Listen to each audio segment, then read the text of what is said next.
विश्व धर्म महासभा शिकागो 11 सितंबर 1893 में दिया गया व्याख्यान। अमेरिकावासी बहनों तथा भाइयों, आपने जिस सौहार्द और स्नेह के साथ हम लोगों का स्वागत किया है, उसके प्रति आभार प्रकट करने के निमित्त खड़े होते समय मेरा हृदय अवर्णनीय हर्ष से पूर्ण हो रहा है।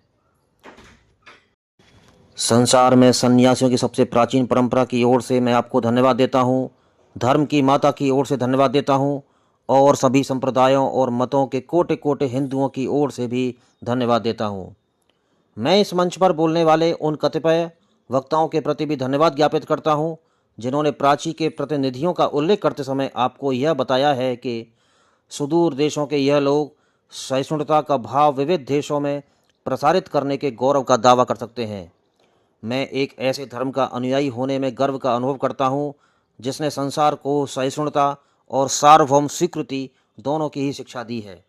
हम लोग सब धर्म के प्रति केवल सहिष्णुता में ही विश्वास नहीं करते, वरन समस्त धर्म को सच्चा मानकर स्वीकार करते हैं। मुझे एक ऐसे देश का व्यक्ति होने का अभिमान है, जिसने इस पृथ्वी के समस्त धर्म और देश के उत्पीड़न और शरणार्थियों को आश्रय दिया। मुझे आपको यह बतलाते हुए गर्व होता है कि हमने अपने वक्ष में यहूदियों के विशुद्धतम अवशिष्ट अंश को स्थान दिया था, जिन्होंने दक्षिण भारत आकर इस वर्ष शरण ली थी, जिस वर्ष उनके पवित्र मंदिर रोमन जाति के अत्याचार से धूल में मिला दिया गया था। ऐसे धर्म का अनुयायी होने में मैं गर्व का अनुभव करता हूँ, जिसने महान जरथुष्ट जाति के अवशिष्ट अंश को शरण दी, जिसका पालन हुआ और अब तक कर रहा है। जैसे विभिन्न नदियाँ भिन्न भिन्न स्रोतों से निकलकर समुद्र में मिल जाती हैं, उसी प्रकार प्रभु भिन्न भिन्न रुचि के अनुसार विभिन्न टेढ़े मेढ़े या सीधे रास्ते से जाने वाले लोग अंत में तुझ में आकर ही मिल जाते हैं। यह सभा, जो अभी तक आयोजित सर्वश्रेष्ठ पवित्र सम्मेलन में से एक है, स्वतः ही गीता के इस अद्भुत उपदेश का प्रतिपादन और जगत के प्रति उसकी घोषणा है। ये यथा माम प्रपद्यन्ते तास्तथै भजाम्यहम् मम वर्तमान नो वर्तन्ते मनुष्या पार्थ सर्वशः। जो कोई मेरी ओर आता है, चाहे किसी प्रकार से हो, मैं उसको प्राप्त होता हूँ।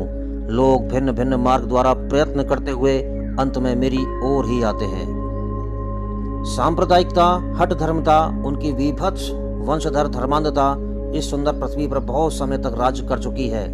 वह पृथ्वी को हिंसा से भरती रही है, उसको बारंबार मानवता के रक्त से नहलाती रही है, सभ्यताओं को विध्वंस करती रही है, पूरे देश को निराशा के गर्त में डालती रही है।